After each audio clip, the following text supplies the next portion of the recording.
For sample 3, I will be doing some demonstration on appliques. Applique is one of my favorite features, and there are many different ways to do the applique. I will be showing a couple different ones. The first one, I will have a raw edge, which means the applique fabric was packed with the paperback fusible web, and then I cut the shape out. The best way to cut the shape out is the scan and cut. It is really handy way to make perfect cuts, and then also even on the intricate shapes. So my favorite way to cut applique pieces. And then after I have cut my shape, I will peel the little release paper from the paperback fusible web, iron it onto my base fabric.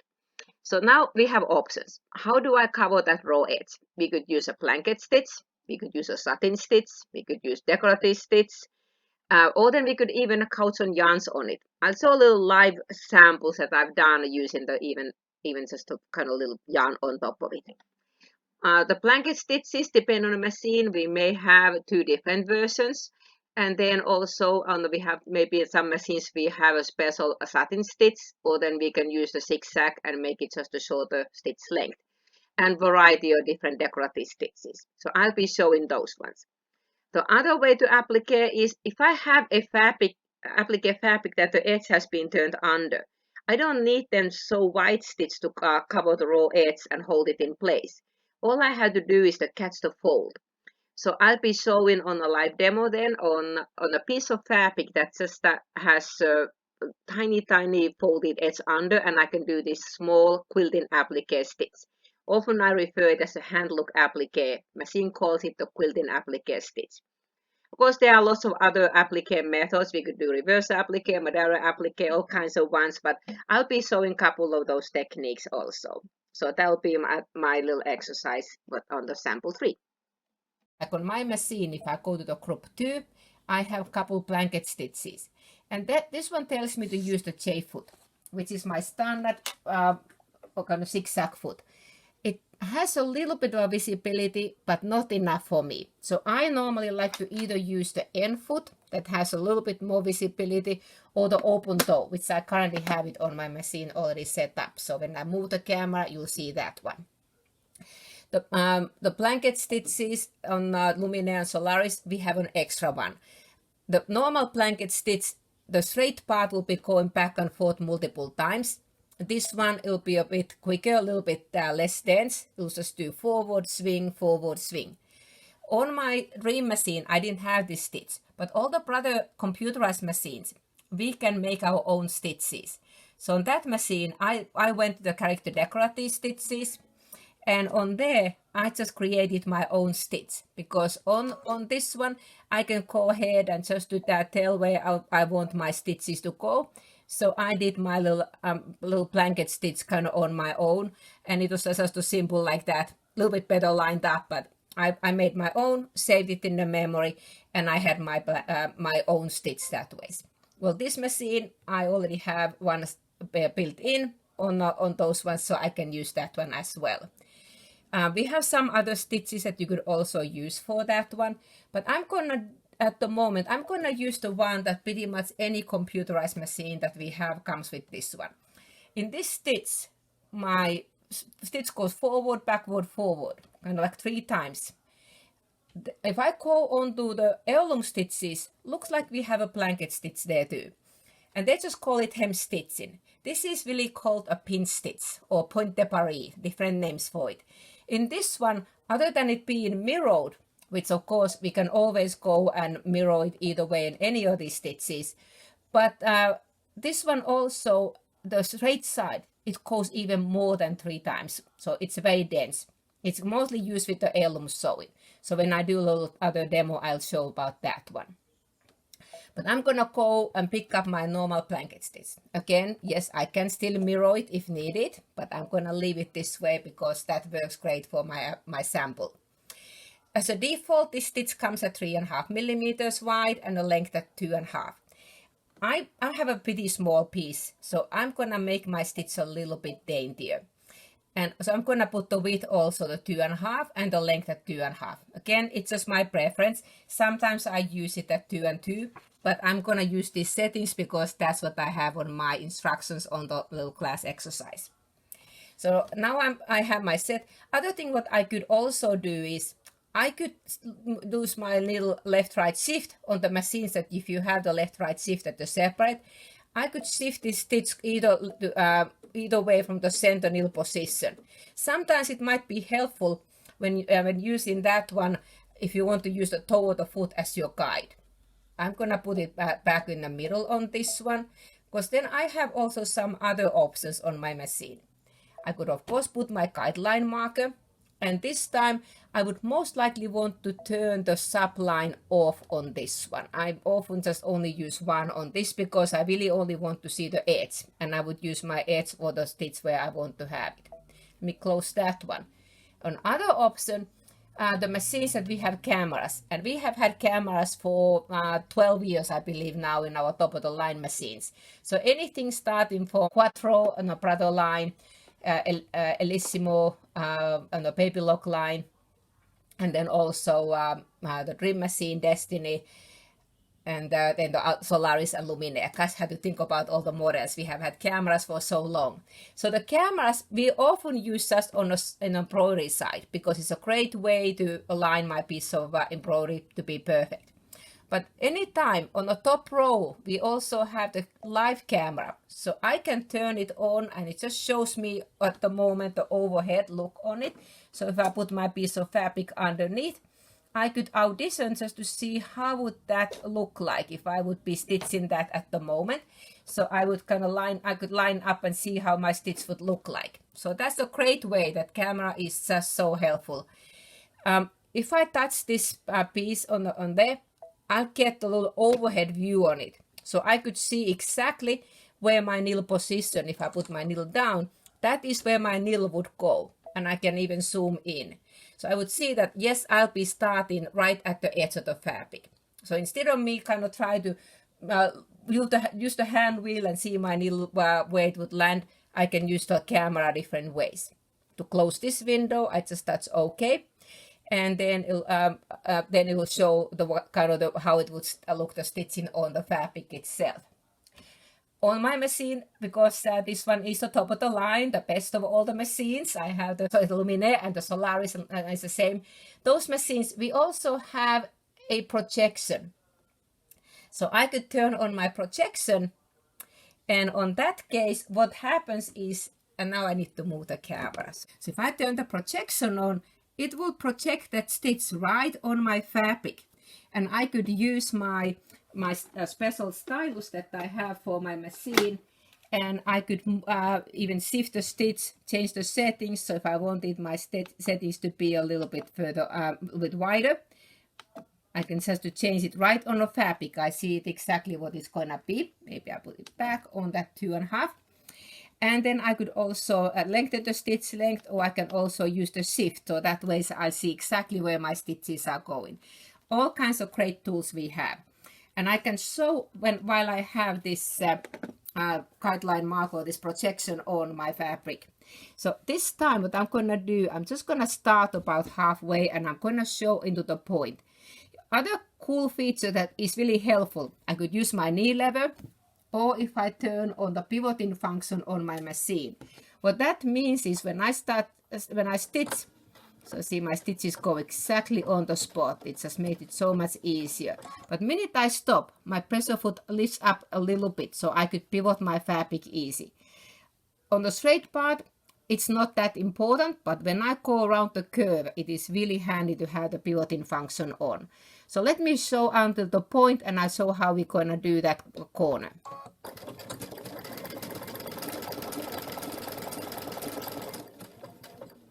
So now I'll be counting the stitches, because this stitch that I use, it goes forward, backward, forward. So I want to make sure that I pivot at the point that I don't have little extra stitch swimming out of the edge. So when I cut on a point in the corner, I kind of slowed down when the stitch went forward, backward, and forward, and I stopped. I could either pivot at this point, or I could do one more stitch that will be do the swing. So really doesn't matter which point in here I would be, but I don't want to pivot on that side because then I would be off. Again, depending on the stitch you use, but this is the side that I would pivot now. So now when I continue stitching, So see, my my back and forth went right on that right spot there. So I have a nice corner for the outside edge. The heart shape is a really nice way to do the applique, practice applique, because we have outside corners, inside corners, straight sides, and also round edges. So let me show you one more part. And I did use this on one of my other demos earlier. I did a little video about how I did this corner. So let me go around this one, and you see when I'm going around that I slow down a bit and just do kind of a one stitch at a time almost to make sure that I'll do my pivoting when I'm on this outside edge of this stitch. So see, I'm gonna go this way and then I do a swing. I still do maybe one more, and I'm gonna pivot to do that little finger there. And depending on the curve, sometimes I can maybe do 2 patterns. Sometimes I may have to do at the pivot at each pattern. So if I have a really tight curve, like I think on this case, I may want to pivot at each one. So it takes a little while to get used to. But that is where the pivoting function is really handy. Or then I could use that the knee lever. So the knee lever is a great tool. Very often it just ends up being in a box. So give it a try. It gets a little bit awkward in the beginning, but it definitely it's a great tool. I also have a little piece of a Tearaway Stabilizer underneath, because anytime I'm doing decorative stitches, even this is not that big of a stitch, I still like to use some Tearaway Stabilizer. And this is a very lightweight tearaway. There are great Alex Anderson has on the Quilters Select line that we carry in the shop.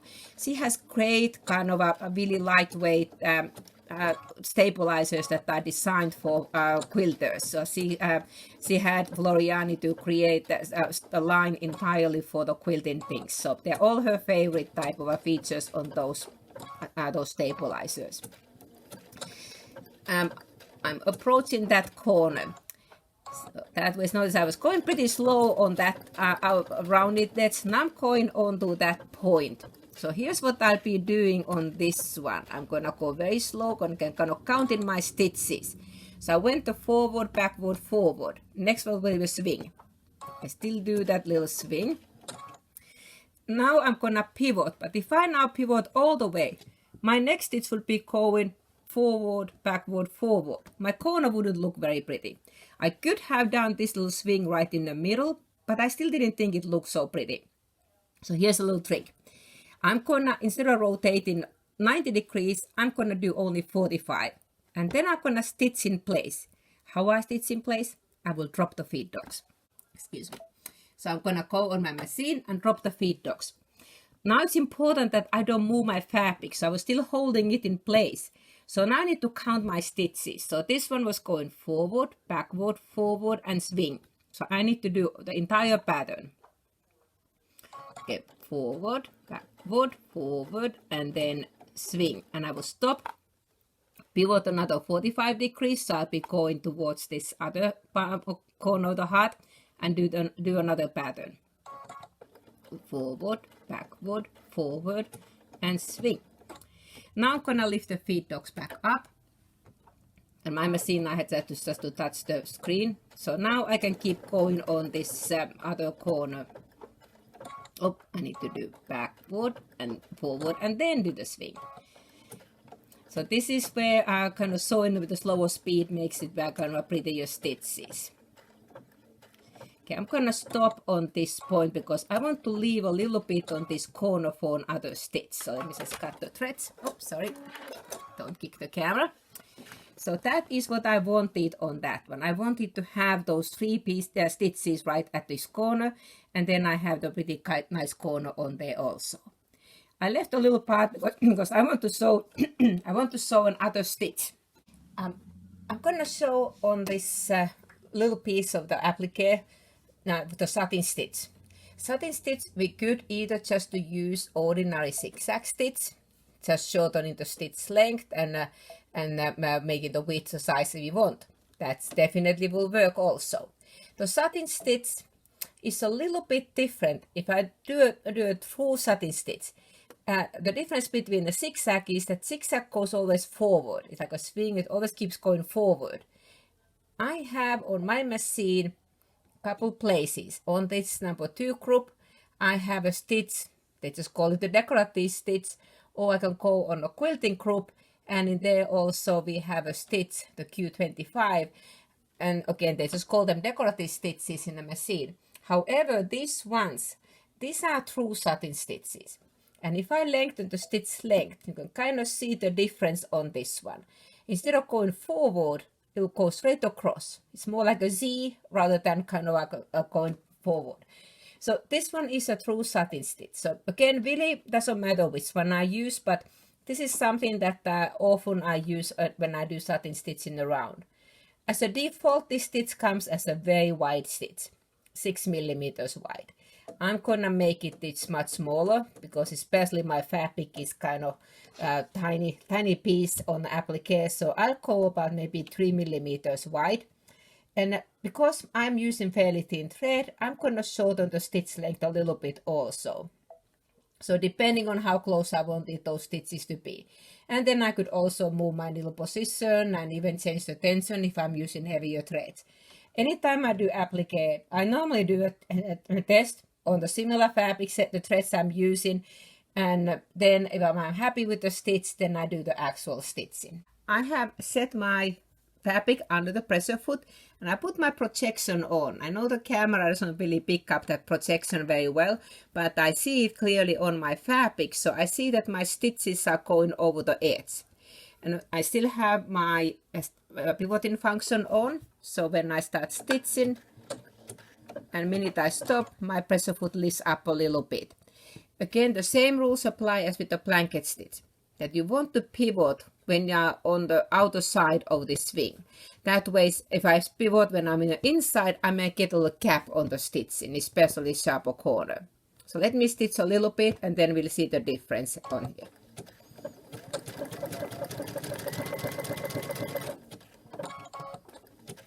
I don't want to pivot on this side. I want to do one more stitch, so I'll pivot in on this side.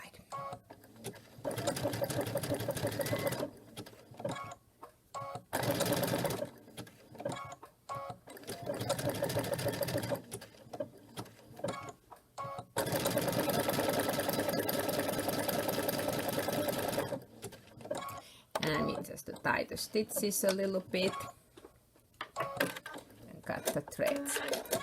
I left my stitch length a little bit longer still. I could have had it even shorter for this one. Let me turn the projection off. So but you just see the satin stitches going around on this, around the curve. So we want to cover that raw edge of the fabric. So whether we use the blanket stitch, satin stitch, only zigzag stitch, or any other decorative stitches. So that is one technique that I have for the raw edge applique. I'm gonna show a little piece of hand applique. That this is my only time I've done needle turn applique. So there's a little dragonfly and then the leaves. It's a little mosaic kind of applique. This is a thread painting, but that is all done as a hand applique, as a needle turn applique. Well, we can do similar kind of effect also using on our sewing machine. On this time, because I have the edges turned under, I don't need to have really wide stitching to cover the raw edges like I was using the satin stitch or the blanket stitch on my little other sample. This time all I need to do is to catch that folded edge. So we could use, of course, tiny zigzag, but we also have a little Q stitch in here that is called quilting applique stitch. I'll move the camera a bit, you can kind of see on the top, quilting applique stitch. This one is already made it kind of a tiny stitch width at 1.5. I usually make it even narrower. The stitch length is still quite long on this one. I prefer it much shorter, so I would go with maybe like 1.2 or 1 millimeter. So that way those little fingers barely catch the edge of the fabric. Well, this is one option. On this stitch, how this stitch works is it will do like 3 stitches, straight stitching forward and then a swing. Some of the machines on the quilting group of stitches, we have another one. There's another cube, looks very similar, quilting applique stitch. The default settings on this one is 2 millimeters. Again, I most likely will make it really tiny, about maybe 1.5 to 1 millimeter.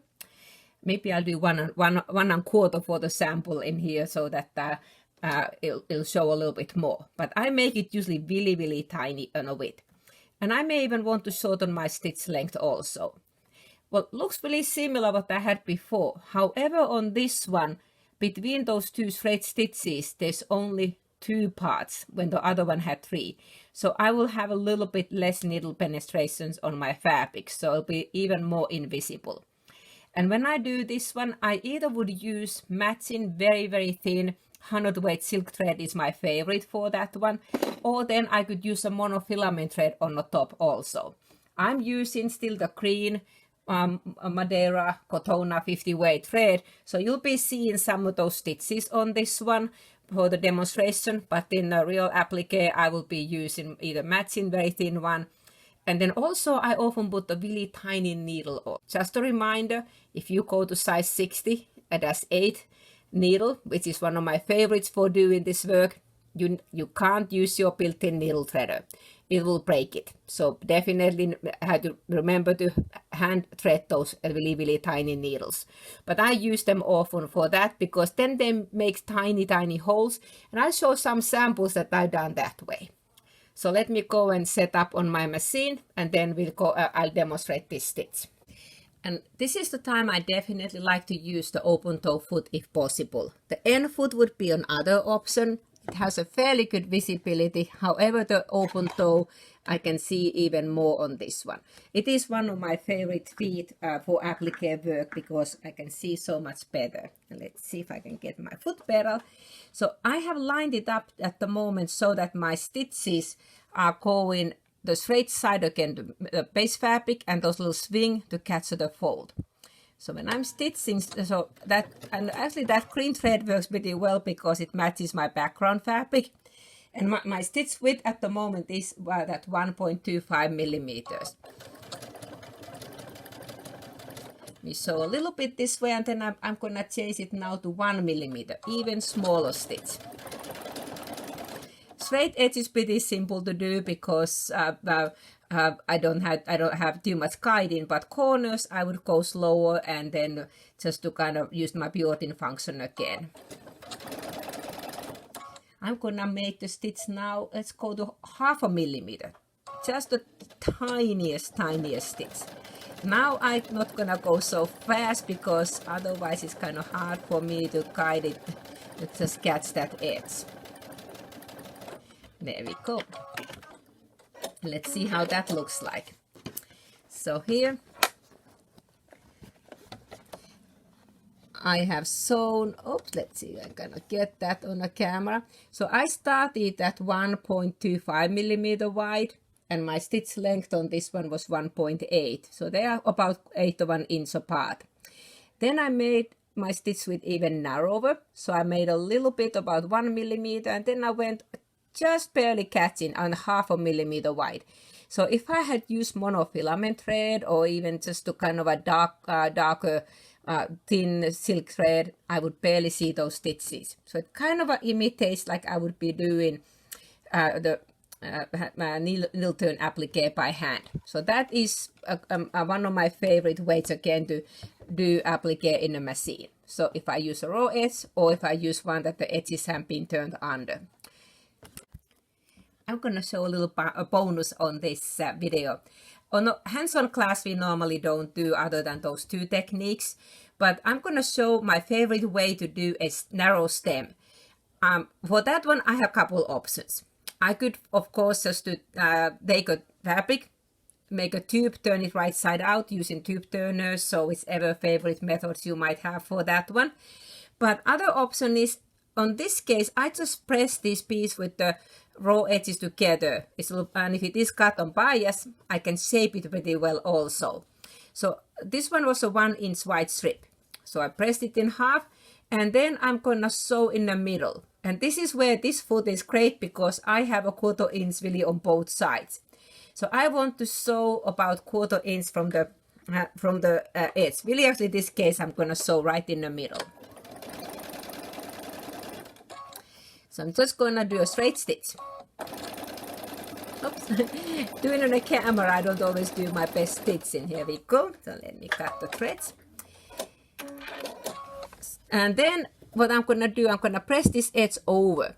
But because I didn't do as good stitching, I could have had this narrower and just to sew an 1/8 of an inch using that inside edge of the toe. Either one would work, but in this case, I would most likely want to trim off that other side a little bit. Okay, I use my applique scissors and just trim that seam allowance about to an 1/8 of an inch. Really doesn't have to be exact as long as it's a bit narrower. So now when I fold this edge over, I could either use my edge joining foot or any of the feet with the guides, or I could use the same technique I used on this other edge. I just show a little bit of a straight stitching right at the edge. To do a little bit on that one. So that was just a quick way to do a little stem, a very, very narrow stem. So I didn't have to make a tube this narrow because sometimes it's a bit tricky. But that way I was able to just have a tiny, tiny stem also, like sometimes you have a pattern that way. I'll show some little samples where I've used these techniques. And of course, I most likely wouldn't want to use light green thread on the black fabric on this case. Matching thread or monofilament will work perfect. Well, here's some samples that I was referring on my demonstration when I was sewing with the machine. But here's that tumbling blocks quilt that I had used a guideline marker to sew these corners. And I also used the blanket stitch to applique this in the end on this place also. So that was one of the samples. Here's another one that was really our scan and cut club, that all these shapes were cut with a scan and cut. So this is my favorite ways to cut shapes, so I can do some pretty intricate ones. And all of these ones I use that blanket stitch to go around, and lots of times I try to do those little tiny corners, putting multiple stitches in the one spot there also. Then this is the one that is a really old one that was kind of, I think, a Fon border one at the time. So there were 4 blocks first pieced together as a background, and then these flowers were appliqued on top. On this one I used satin stitching around, and these are flannel actually, these pieces. So I used just the embroidery threads on my needle, and then I appliqued with the satin stitch. And this one I used some of the decorative stitches. That's a thread painting there. And this one are those stems, how I showed how I can make really narrow stems. And because the fabric was cut on bias, I was able to shape them really nicely also. So these are all done that way. And then the little yarn was couched. I'll show later on my little presentation for the surface embellishment how that one was done.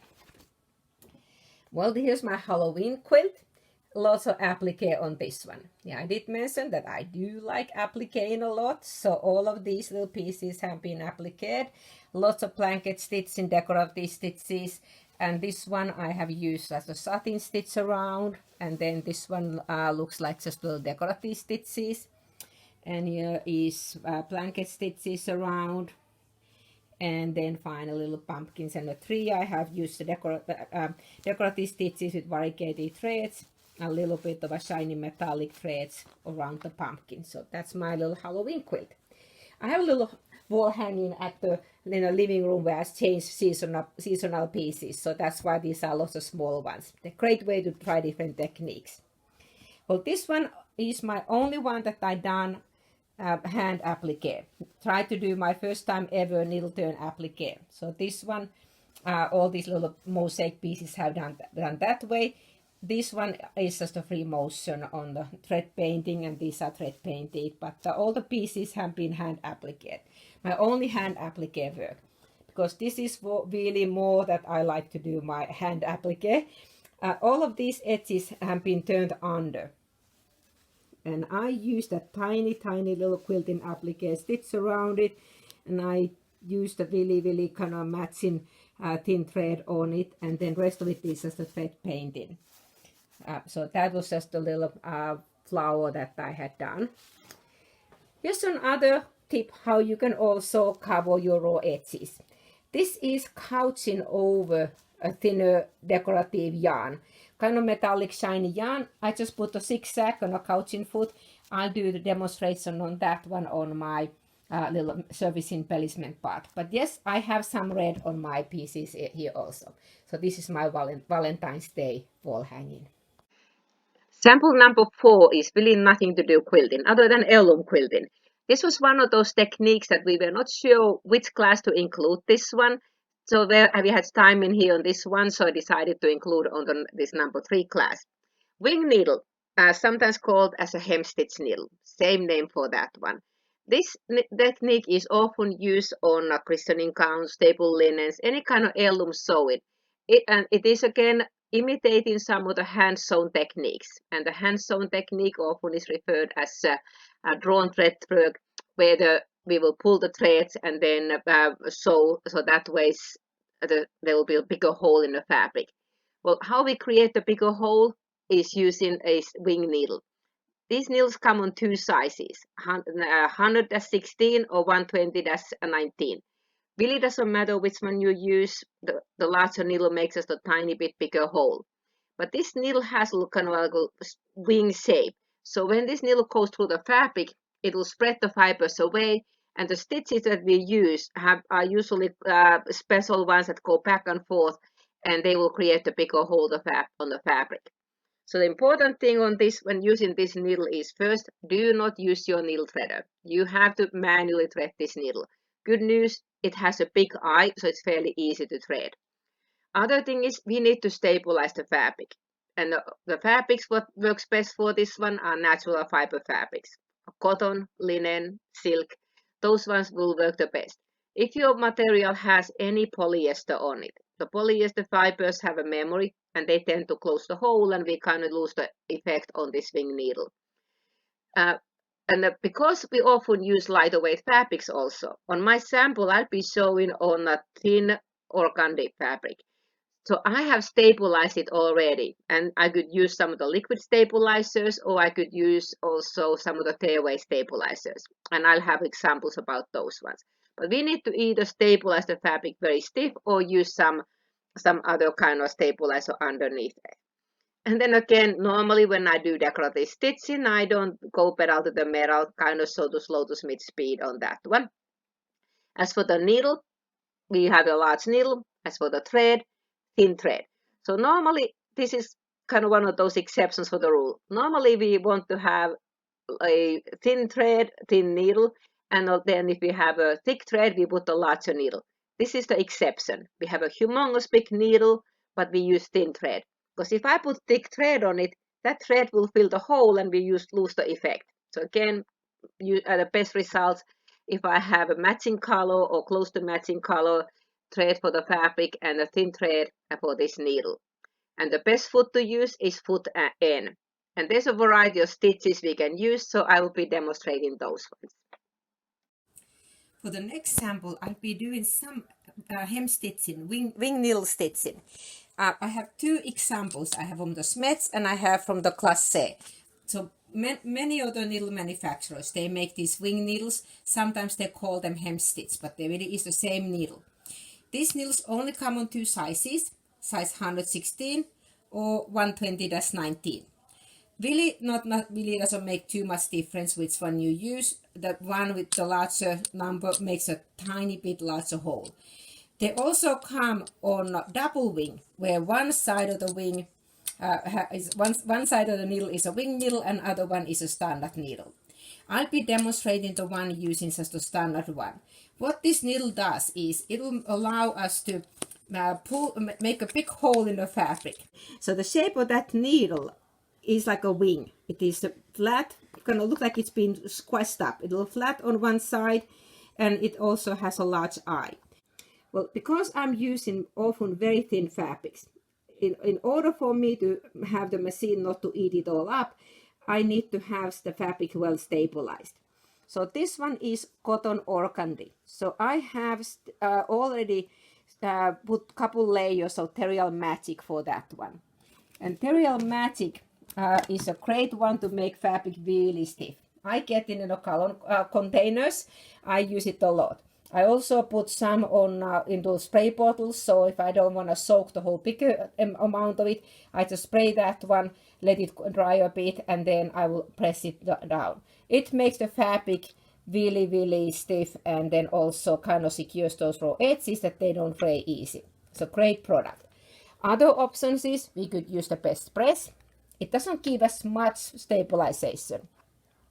Or then I also use sometimes Sullivan's. This is kind of a between the best press and the Terial Magic. It's a little, that's a liquid stabilizer. And then of course ordinary good household starch will work also. So this one you may want to put 2 or 3 layers iron between. Another option for stabilizing the fabric would be using a Tearaway Stabilizer. But this time, because my stitches are kind of delicate, I don't want to use a normal embroidery stabilizer. The only one on those ones I would use is the Sulky Tear Easy, because it tears really, like the name says, very easily. I have some examples from my stash what I use. This is a really kind of original embroidery heirloom stabilizer called Stitch and Ditch. It only comes on these 3-inch wide rolls and 8-inch wide rolls.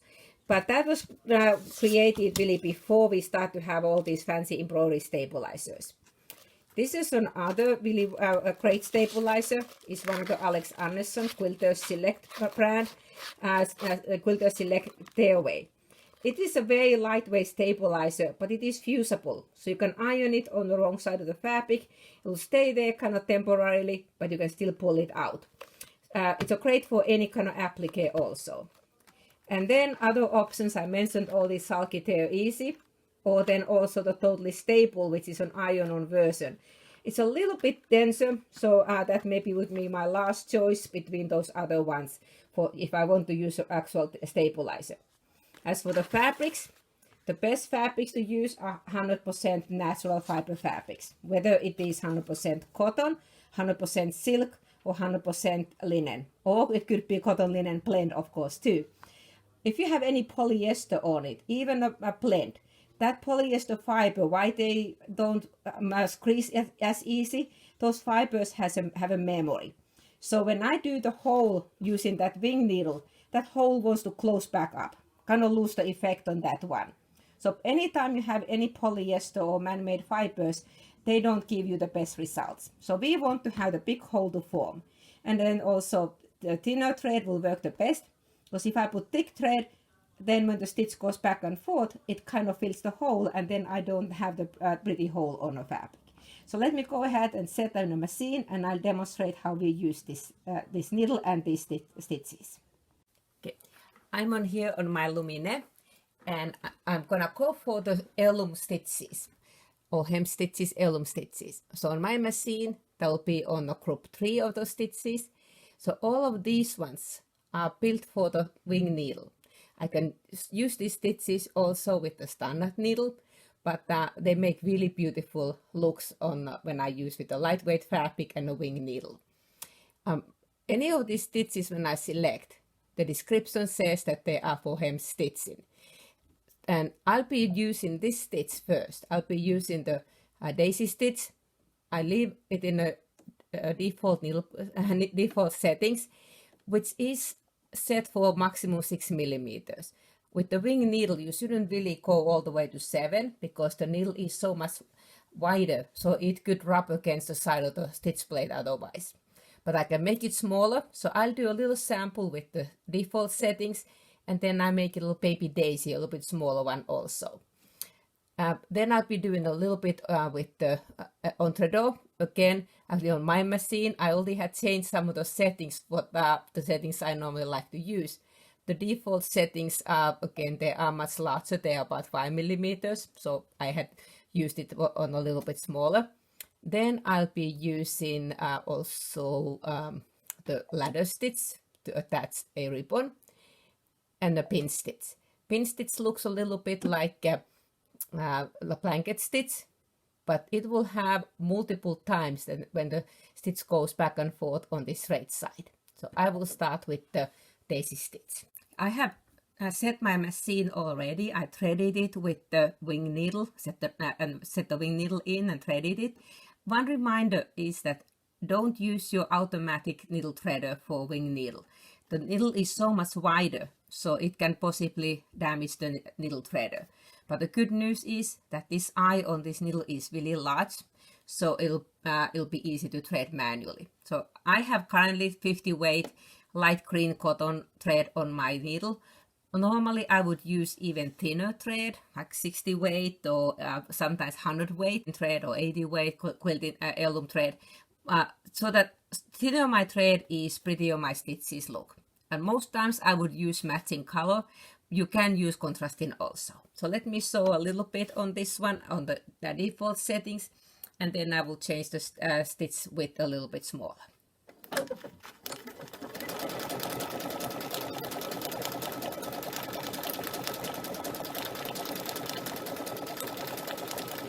And I have under my fabric a little bit of the stabilizer in addition.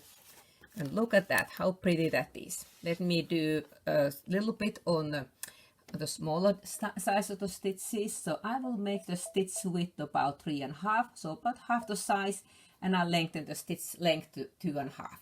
And then I'll do a little bit more on that setting. If I didn't have already this fabric stiffened, I had used the Stereo Magic, but in addition for this stabilizer, it most likely would be pushed into the stitch plate. Okay, that'll be good enough. I'm gonna cut the threads. And yes, I can use my thread cutter. I just can't use my needle threader. And here are those stitches, my default setting, and then I made a little baby daisy. Again, I used a little bit of a light green thread on my needle. So let's do another one. I will do the entre-deux stitch with my previously set settings. All of these stitches feels like it takes a while them to sew because they are going back and forth quite a bit. And I have my machine currently set up about half speed. I could go faster also, but that is pretty good for me. Okay, let me cut the threads there. Oops, sorry, I hit the camera when I hit my foot pedal. So here is the little daisy, entre-deux stitch. Again, very pretty stitching. Then I will use the pinch stitch. And as a default, it comes at 3.5 millimeters wide. So I'm gonna make it 2.5 wide, and I will leave the stitch length at also at 2.5. And the daisy, the daisy stitch, I'm talking about the daisy. The pinch stitch, other name for it is Point de Paris. That one I can use the attached lace or just as a decorative stitch, I suppose too. But it is a great one attaching attached lace onto the fabric. As a default, the pin stitch comes so that the straight side is on the left side and the pins go towards right. So I would have to sew my lace on the left side. Well, somehow I seem to be able to have better luck if I guide my fabric so that my fabric is on the right side of the needle. So I'm going to mirror image that stitch because we can always do that one. So now what I want to do is I want to line up, and I can use also my projection on this one. So I'll get that stitch to show on my fabric.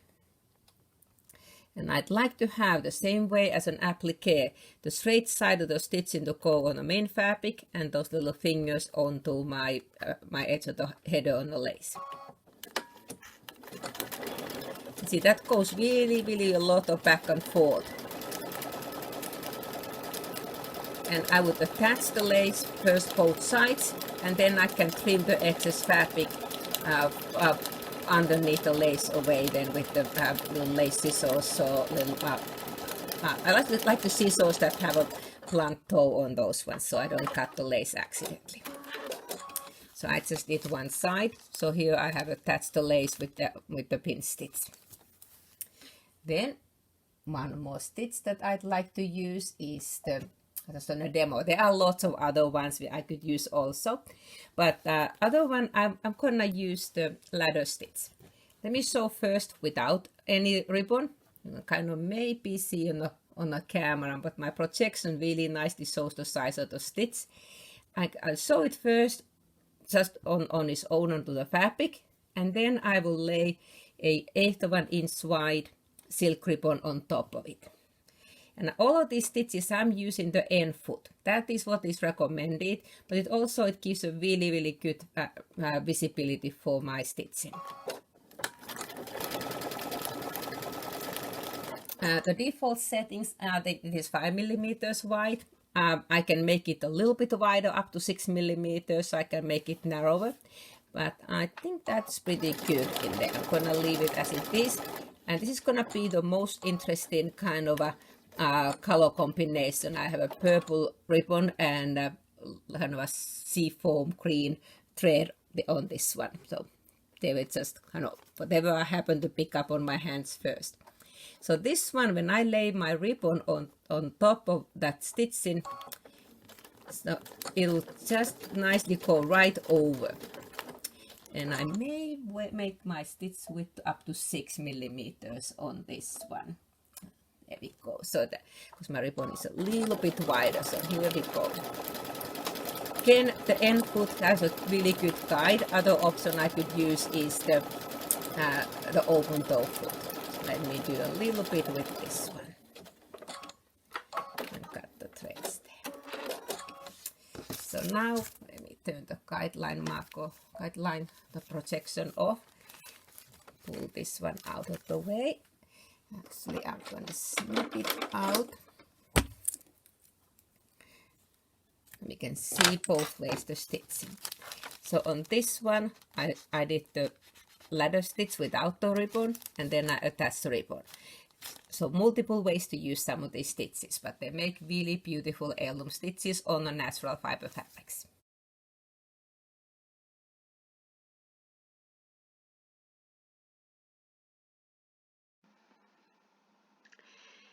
Well, then I'll be doing a little demonstration on all kinds of different embellishment techniques. And one of the ones in there is a bobbin work. It is a cool technique because we can't put those very heavy threads in a needle because the needle thread has to go through the fabric.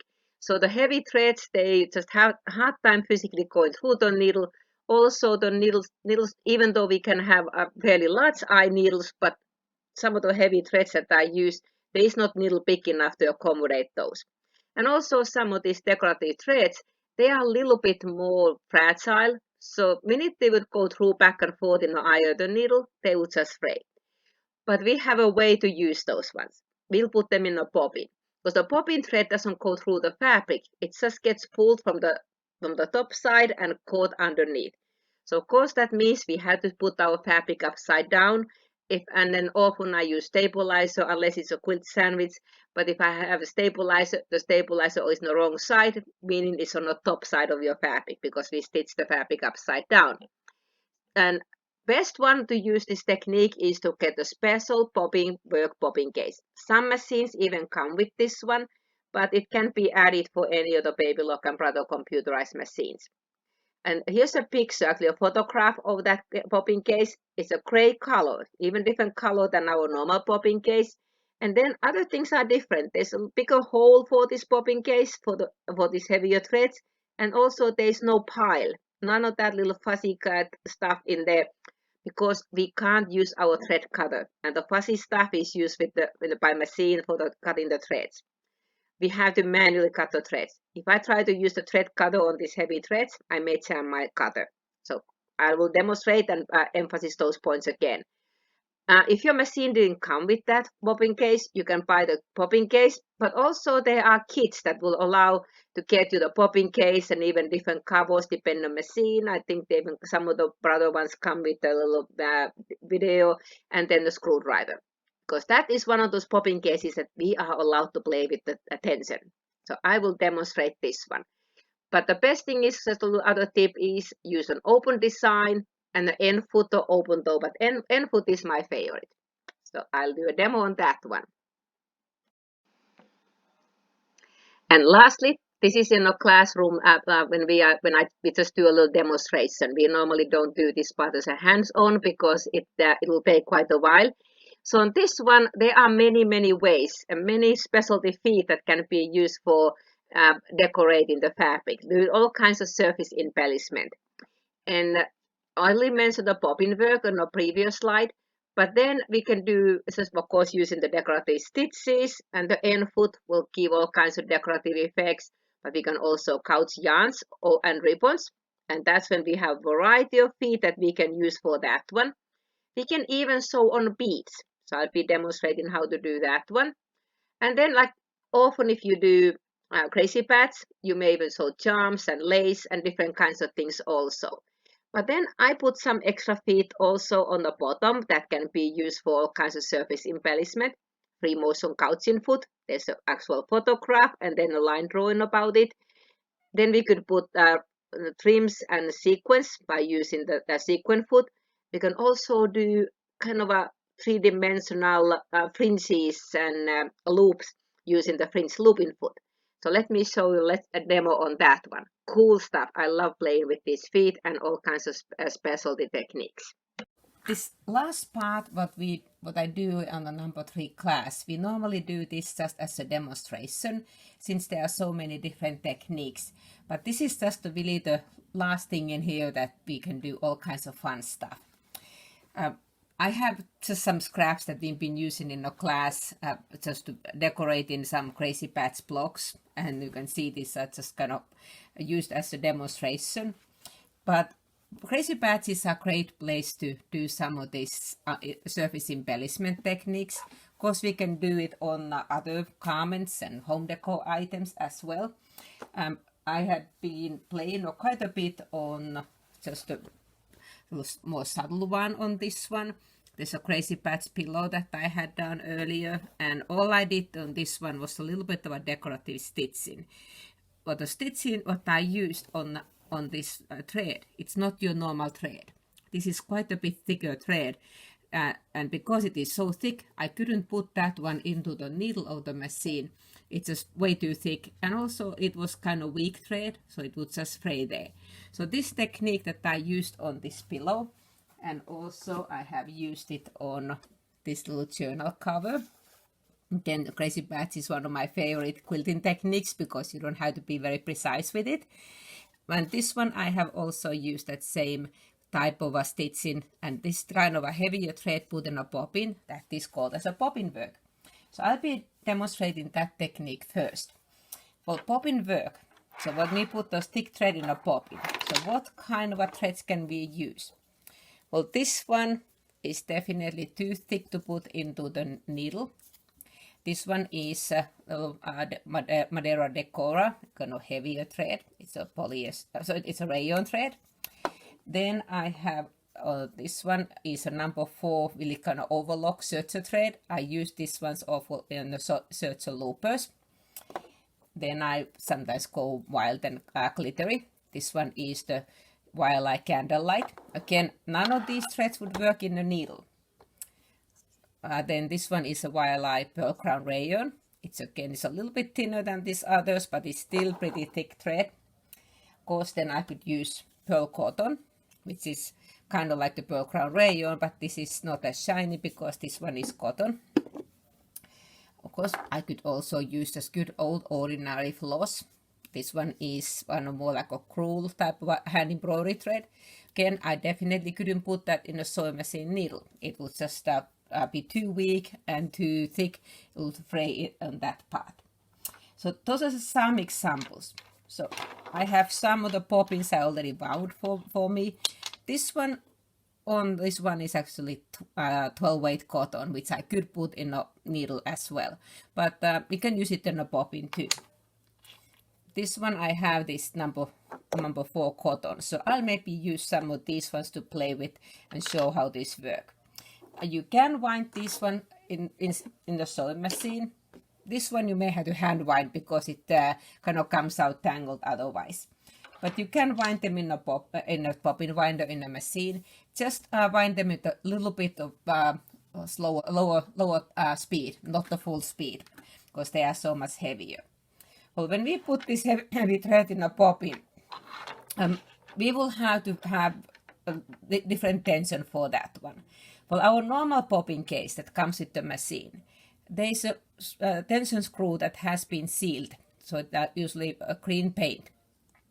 And we've always been told that do not touch that one, because that's kind of like a gold standard. We don't want to play with that one. So that one we leave alone as it is. Some of your machines may have come with additional popping cases. Some only comes with one. Some of the ones, especially embroidery ones, they might have another popping case that the screw has not been sealed at the moment. So I could play with this. However, this is still not the best way to use popping work, because this one still has all this fluff on a pile. This is really designed to use with the thin pre-wound popping threads in embroidery. It has tighter tension than the normal popping case. So it has a purple dot inside. So I wouldn't use that one either. Some of the machines came with the gray popping case. This is the one to be used. This can be added for the other machines if it didn't come with your machine. The neat thing on this one is that there's not a pile, that little fuzzy part, because that is normally used for cutting the thread cutter in a machine. Well, we are not allowed to use a thread cutter with these heavy threads. The other part on this one is there's a bigger space for that heavy thread to come out. And this one we can play with. That is the reason why your sewing machine comes with this tiny little accessory. We are not meant to use it for your normal popping case, but this one we are allowed to play with. That tiny screw that we have, there's two screws. Don't unscrew this one that is a little Phillips head. If you unscrew this one, all these pieces will fall out, and it's very hard to put back together. So only use this one. And also when you loosen it, lefty loosey, righty tighty, tiny bit at a time. It is a very short screw, so if I start just unscrewing, it's gonna fall out, and it's very hard to find and put it back. So just a small, I often do maybe quarter or half a turn at a time, and I do a test. I have already played with mine somewhat, so let's see if I put this. Oh, there's a little bit thread left. So before I put my popping in the machine, I usually play it already on just when the popping case is out. So the popping will go in the machine, that popping thread from the left side, the same as it would be on whenever you thread your normal popping. So I just pop it in, and there is the tension area. There's little notches. So I will get my thread tails, and I'll get that thread under that tension. And I need to have this thread coming out easily. That feels for me still a little bit too tight for this heavy thread. So I'm gonna loosen. Kind of after when you use this popping case quite a bit, you kind of get used to about the feel on it. We don't want to have real tension on it, just kind of holding it loosely. So I can kind of feel that was definitely a little bit better. I may do maybe one more little half turn on that one. Again, I'm getting to the point that I may not want to do any more because I have already loosened this quite a bit. So I will put that one, and yep, now it comes out really easily. That's what I'd like to have. Again, if I use this thread, I may have to use a little bit different settings, or then especially if I use the pearl crown rayon, it's thinner and very slippery thread. So now that I have my popping tension correct, I'm gonna put it onto my machine. Several machines you just pull your gray cover out, take your popping case out. On the Lumine and Solaris, you will have a lever to pop out the popping case, and yes, my machine tells that I don't have a stitch plate. And I will take my normal popping out and my normal popping case. Oh, and I see I have lint in here. This is always kind of a good time to get some of this lint out of the machine. I've been sewing on doing these classes and haven't cleaned it for a little while, so kind of embarrassing that one. But this goes in the machine the same way as any of the other popping cases. The little white mark lined up with the little white dot. It just never works good when we do that in the camera. So it just goes the same way as your normal popping. And then I will put my popping cover. So if you have a machine that has that little gray plastic cover, you just slide that one out to get the popping case out. On this machine, the Solaris and Lumine are the only ones we pop out the whole popping case. So I'm gonna take this thread, put it on like I would normally put, get it under the tension, but now I'm not gonna cut this thread. I'm gonna leave it at this way. And then I will take my top thread, pull a little tail, and do the needle down, needle up, and I'm gonna pull that popping thread up to the machine. And let me get the other side because it's still held quite tightly. And that was one reason why I didn't cut it on this one. I just want to have a little bit longer tail. And now I can put my cover on. So now I've got my machine threaded with the heavier thread in the popping. As for top, I could use a monofilament. I have at the moment kind of dark brown thin polyester all-purpose thread. I could have contrasting thread, matching thread. Monofilament will really blend in no matter what popping thread you will be using. So what kind of stitch should I use with the bobbin work? Well, because I have really thick thread in the bobbin, you don't want to use anything that is very, very dense stitching. So some of these utility stitches might work. One of my favorite ones would be on this second tab on my machine, and the one I often use is a feather stitch. That's what I had used also on those samples that I showed earlier. But some of these dense stitches, they're not very good, but these open ones, they would work. Again, heavier my thread is, more open stitch I want. I'm gonna use this feather stitch, but I'm gonna make this stitch even bigger. I'm gonna go all the way to 7 millimeters, and I'm gonna lengthen the stitch length a little bit too, because I want to have this stitch opened up as much as possible because I really have a heavy thick thread. And then here's another thing I'd like to use. I want to tighten my top tension. The reason for that one is that I want to have the top tension tighter, so to pull that heavier popping thread as close as possible for surface of my fabric. So maximum I usually go is 7. Somewhere between 6 and 7 is usually my favorite. So now I've got my stitches set up, so I'm gonna move the camera and we will do some stitching. The other thing with the bobbin work is, because the heavy thread is in the bobbin, we need to put our fabric upside down. I have made just another crazy patch. I use some upholstery fabrics. The nice thing on this one is that if I sewed it on a foundation piece, I have lines to follow. But otherwise, sometimes you may have to mark your line on the back side. And especially if my fabric is thinner, I want to put some stabilizer underneath. So I could do some stitching. Let me do that on this small line. So, and I'm using the end foot. Even though my machine for this stitch tells to use a J foot. The reason I use the end foot is because this stitch, the thread is so thick. So I want to have the heavier thread. And then I will not use any tie-on stitches. So if you have your automatic tie-on stitch set on your machine, do turn that one off. We don't want to have any tie-on, and also do not use your built-in thread cutter either. Because this thread is so much thicker, we need to manually cut this one. So few rules with doing the bobbin work. And then I normally sew with the slow to medium speed. So I'm going just to follow this line.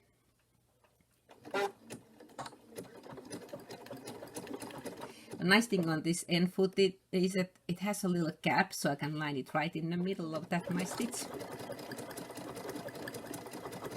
And I know I have only a little bit of that bobbin thread, so I may get a message saying that I'm running out of bobbin thread, but let's see if I had enough. If you do a longer seams and a lot more stitching, you may have to wind multiple bobbins, so because you can't put too much on one bobbin being just a heavy thread. So now I had to kind of think that do not touch your thread cutter, because we don't want to use that one with this heavy thread. It could jam it. So I'm just going to touch my needle up, to lift my needle up, and lift my presser foot up, and then I can pull this threads manually and leave a little tail. So that's the back side of it. The worst part of this technique is that you won't see the stitching until we turn it right side out. but that looks very pretty. Actually, these colors kind of blended in very well with my fabric colors. But that is that heavy thread in that bobbin. And then these tails, I would just take a darning needle, pull them on the other side, tie them with these other threads, and maybe put a little seam sealant to secure those ones. But I think it came out very pretty. So we could use other kinds of threads, but then one of the ones that are kind of a more unusual thing to use would be silk ribbon. And I have a brown silk ribbon. Nope, it's kind of a maroon color. And this one is, I think, about 5 millimeters, 4 millimeters wide. This is the widest, the 4 millimeter wide silk ribbon is the widest I can use it in a bobbin work. The silk ribbons come different ways. You can have it as a silk satin. These are not suitable for bobbin work. These are something that I can use as ties or stitch on the top. And these are all kinds of thicknesses, but these are silk satin. We don't use those in a bobbin work. The silk ribbon, what we use are the silk embroidery ribbons. And they come all kinds of widths. I said I can use the really narrow one or the 4 millimeter wide. These others are too wide for bobbin. And how would I use these ones? This is the time I will hand wind my bobbin. And several instructions tell that you need to keep it flat. The very first one I did that way. It takes a long time to try to wind it flat. I kept propping my bobbin too many times that then the second time when I needed to fill my bobbin, I just did this one. I just wind it that is. And for me, I thought it looked even prettier. So let me wind this a little bit. So now I have wound this bobbin. I just put a little bit on this this bobbin, empty bobbin. So this time when I put this in my machine, I still have the gray bobbin case, but I'm not gonna put it the normal way that the thread would be coming from the left side, because just kind of a reminder that if you put your bobbin upside down, meaning the thread comes from the right side, your thread won't stay in a bobbin tension. It pops out. Well, we're gonna use that as our benefit this time because I don't want this one to be in a tension at all. So all I do is I just drop it inside. The tails are sitting there. And then I'll take the tail, put my needle down and needle up, and pull up that bobbin thread, this time the silk ribbon on the top side. And may see kind of sort of in the camera, but there's that bigger groove on that bobbin case has enough space for the bobbin thread to go on that bobbin. For the other bobbin cases, that is all flat. There's not space for that heavier thread. So that's why we need to use the bobbin work bobbin case. I'm gonna leave my settings in the machine exactly the same as I used on this one, and I will do on other seam. Let's see, that maybe show best on this seam. So I will start from there. Get over my pressure foot, and let's go ahead.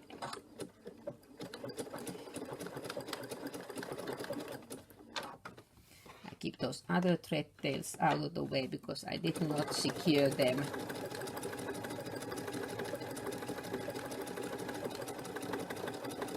This one has some pretty thick seams because I used upholstery fabric. Again, I had to tell myself, do not use your thread cutter, do not use your thread cutter. So here we go, I think I'm at the end. Get my needle up. And I use my multifunction foot pedal again. I used just the front part of the foot and I was able to lift my needle up. And then I just clip it. And here we go. Here is my silk ribbon in a bobbin. That's quite amazing how the stitches look from the different kinds of threads that I was using. What kind of other embellishments should we do? Because those decorative stitches in our machines are just beautiful. And I every once in a while have this wild notion to show several of those out. This is just a small fraction on those decorative stitches that I have on my machine.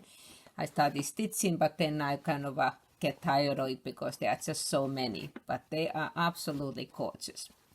So here's some I use really wild color threads. So I could use any of these ones, but the problem with some of these ones are that, especially if my fabrics are kind of busy, they sort of disappear inside patterns.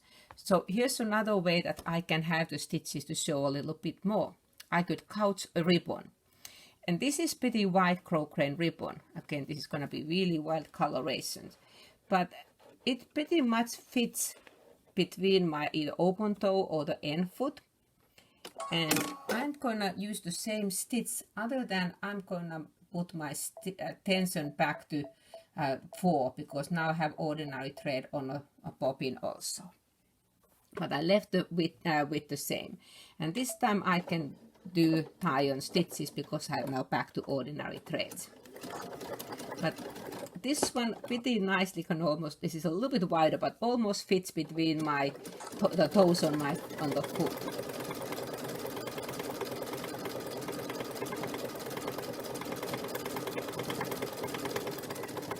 Just a little bit of a heavier bump there, going over all these layers. And then I can again tie the stitches. And now I can use the thread cutter because I'm no longer using the heavy thread. There was a little bit of a really thick bumps because these fabrics are so thick. But this one, when I stitch that same stitch using that ribbon underneath, it will make those stitches much more visible than it would be if I just used only thin threads. That's why these heavier threads made it so much prettier. Well, other things what we can do, we can also couch yarns. And I picked up some yarns. This one has a bit of a glitter. Let me cut that tail out of the way. This time I'm gonna use a braiding foot, because then I don't need to hold on to my thread tail. And the braiding foot has a little screw that I can open up, and then the little hole gets bigger. And these sometimes want to bloom a little bit. Let's see if I can get this one all through. There we go. And then I can adjust this little guide to have it a little bit closer to match my thread size, and tighten the screw. This is again, it is a snap-on foot, so I just to put it on the machine. This time I'm gonna go and pick up just an ordinary zigzag. However, I'm gonna lengthen the stitch length a little bit. The width might be pretty good for 3.5 millimeters for this one. So this time let's do the next line, which would be this one. Let me pull this a little bit forward. And this time I'm gonna again tie on the stitches. I could use other decorative stitches on top of it, but then if I do just only zigzag, I can couch it, and I don't really need to kite my ribbon. I can just stitch over, and my foot keeps it in place. So this was pretty simple, having just a straight seam. But what if I have a curvy part? Well, I could do even curves with this one. See, I can go around. I'm not just limited on just the straight lines with this one. Okay, we cut the threads there, and we snip that one. And cut those thread tails. So here is something that I just used only zigzag to couch this ribbon or this yarn. So we can do ribbons, we can do yarns. We can also use some of the other kinds of yarns. This one wouldn't be very good to use this foot, because it would just flatten all these little fuzzy pieces. This is when I would go and put my open toe foot again. And let's see if I can do a little bit on this one, because I want to keep those fuzzy lines out of the way. And then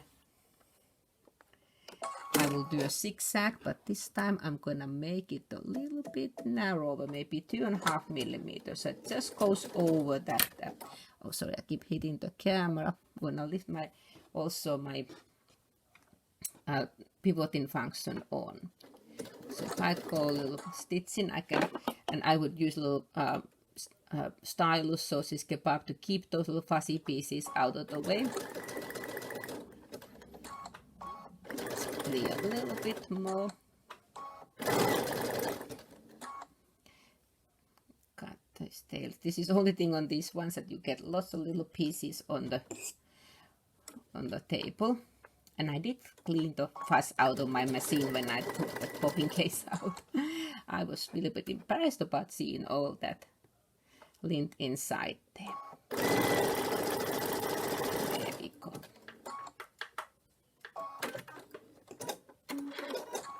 So this time I did not flatten those ones out. I can kind of fuss them out, and now I have the yarn couch this way. So depending on the yarns, I can use the braiding foot or just an open toe and use it that way. Well, what else could I do with the yarns? What if I want to use some of the thinner ones? What foot would I use for that one?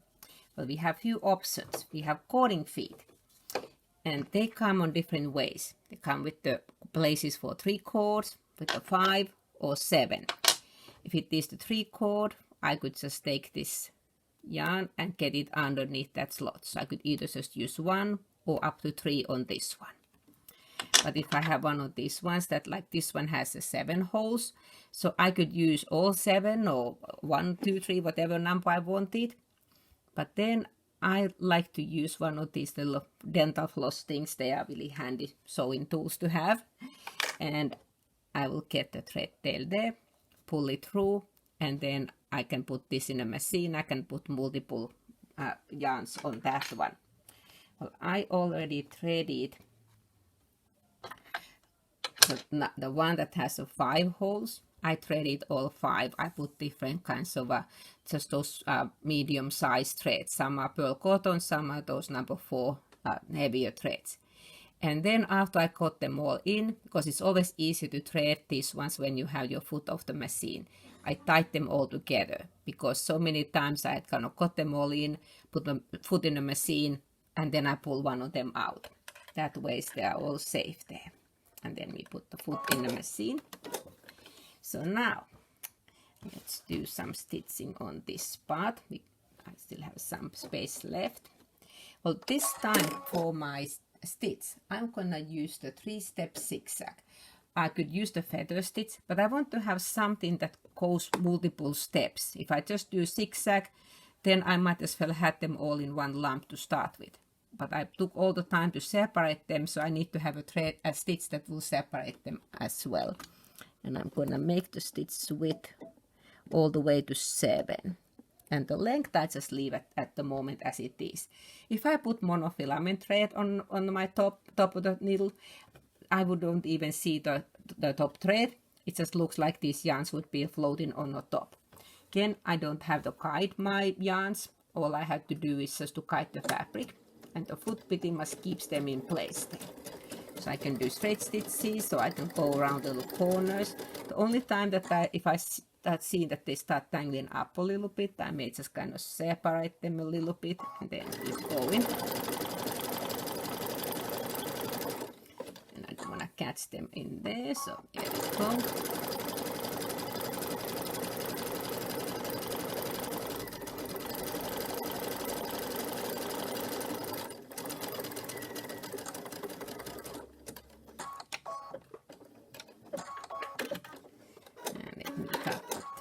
And then I can pull those ones through.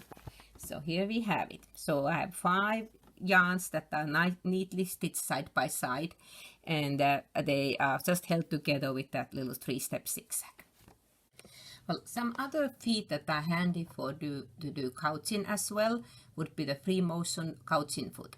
I'll just do some other time on other video how to use this foot, but it is a great one that I can feed the yarn and then I can do free motion. So instead of using the feed dogs. And this one we just have to have fairly smooth thread, and when I stitch in, we use the straight stitch, free motion, and we can go all kinds of shapes with that one. This is a low shank foot and it will work with several machines. It comes with all kinds of different guides, but I'll do a totally separate video, one of those technique videos one of these days. But then on my Move It foot, what I was using for quilting, I have on this foot a yarn guide. So this one I can feed a yarn, and then I can use this one as well similar kind of like I was using the braiding foot, but this one now I'm using the walking foot for that one.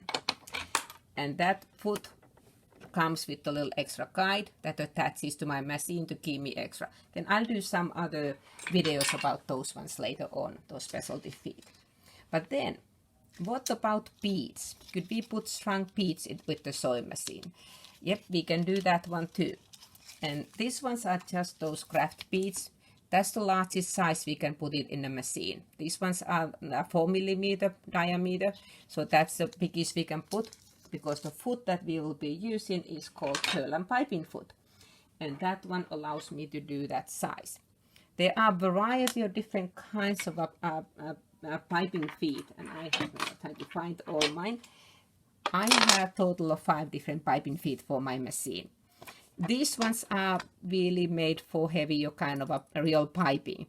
So we're not going to use these ones for these techniques. They won't work for this one. These two are mini piping. They're great for heirloom sewing, not perfect for this one. But then this one, oh, and then I have one more. Where did I put here? Oh, I put it beside me and almost lost it. This one is the best one. The other one would be the Creative Feet one. That is a generic foot that can work with any sewing machine that can do a zigzag stitch. So I could use this one as well. So either one of these will work. This one is very easy because I just snap it in place. So we can use shrunk beads, but you could also put a little bit of crystals too if you wanted to do a bit more glittery stuff. But I just use these shrunk beads because these ones, and let's see, we can just do on this part again. Oh, that is kind of ugly looking fabric, so we'll do it on that part. So now put that one underneath, or maybe I'll just go right in the middle of it. So this groove on this foot is big enough. My fabric is so thick I barely have space to put underneath. There we go. It's big enough just to accommodate these 4mm beads. This time I need to make sure that I'm using ordinary zigzag, just the one that goes both sides. And these are 4mm beads. My default setting for this stitch is 3.5mm wide. Too narrow, so I need to go at least 4.5. I often go even 5, so I make sure I go over that bead, and then I'm going to lengthen my stitch length to the maximum, that is 5mm, because these are 4mm beads, but there's a little gap between, so 5mm stitch length works pretty good. So I put the length and width both to 5, and then I can tack it down. And then we can stitch. Again, I don't have to go straight seams. I can go also little curves if I want to. Again, this is time I don't go super fast speed normally. I just kind of gently kite the fabric. I don't need to kite the beads. We get those little fuzzies out of the way. I may actually turn off that pivoting function. I don't really need that one.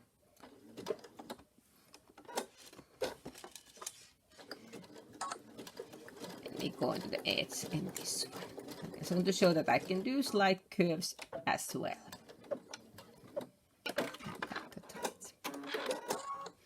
So this one, I have now put beads in the sewing machine.